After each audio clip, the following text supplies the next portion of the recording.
திருவண்ணாமலை மாவட்ட ஆட்சியர் அலுவலகத்தில் நில அபகரிப்பில் ஈடுபட்ட திமுக நிர்வாகியிடமிருந்து தனது நிலத்தை மீட்டுத் தரக்கோரி ஒருவர் தீக்குளிக்க முயன்ற சம்பவம் பரபரப்பை ஏற்படுத்தியுள்ளது.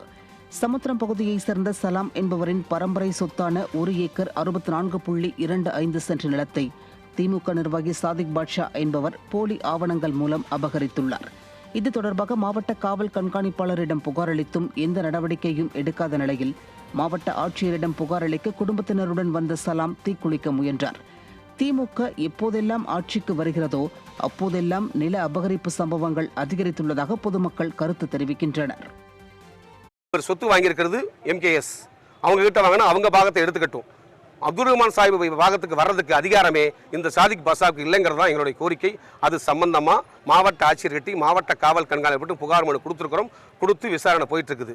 இந்த நிலையில எங்களுடைய சுகாதாரத்தை நாங்கள் போட்டு வச்ச வேலிங்களை சுமார் 75,000 மதிப்புள்ள வேலியை அழிச்சிருக்காரு பன் சாதிக் என்கிற சாதிக் பாஷா, முன்னாள் நகராட்சி கவுன்சிலர், திருவண்ணாமலை திராவிட முன்னேற்ற கழகத்தில் பணிபுரிகிறார்.